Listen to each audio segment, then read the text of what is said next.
নমস্কাৰ বন্ধুসকল, মোৰ আন এটা ভিডিঅ'লৈ আপোনালোকক সকলোকে আদৰণি জনাইছোঁ। আজি আকৌ এটা চৰকাৰী খবৰ নিৰ্বাচনৰ লগত জড়িত লৈ আপোনালোকৰ সন্মুখত উপস্থিত হৈছোঁ আৰু সেয়া হৈছে গৃহৰক্ষীসকলৰ কাৰণে এটি জৰুৰী খবৰ।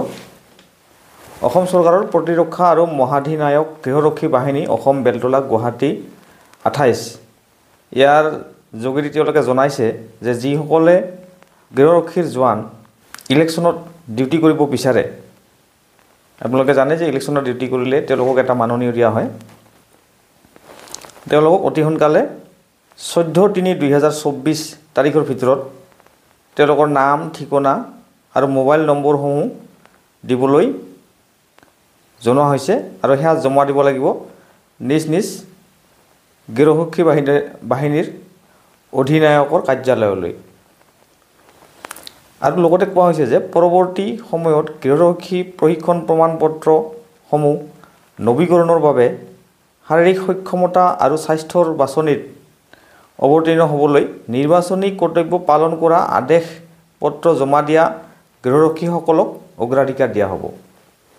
অৰ্থাৎ যিসকলে ইলেকশ্যন ডিউটি কৰিব তেওঁলোকক হয়তো ভৱিষ্যতে তেওঁলোকৰ যি নিযুক্তি সেয়া পাবলৈ সক্ষম হ'ব বা তেওঁলোকক অগ্ৰাধিকাৰ দিয়া হ'ব।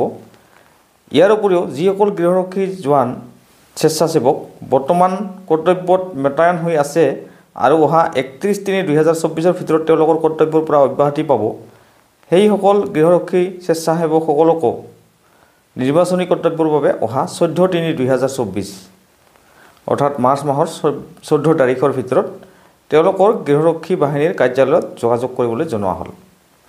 গতিকে ঘোষণাটো ইমানেই অতি গুৰুত্বপূৰ্ণ বাতৰি গৃহৰক্ষী জোৱানসকলৰ কাৰণে। যিসকলে কৰ্তব্যত নিয়োজিত হৈ থকা নাই তেওঁলোকে অতি সোনকালে নিজ নিজ গৃহৰক্ষী বাহিনীৰ কাৰ্যালয়ত গৈ তেওঁলোকৰ প্ৰমাণপত্ৰসমূহ জমা দিয়ক আৰু ইলেকশ্যনৰ কাৰণে যে তেওঁলোকে ডিউটি কৰিবলৈ সাজু সেয়া জনাওক। ধন্যবাদ।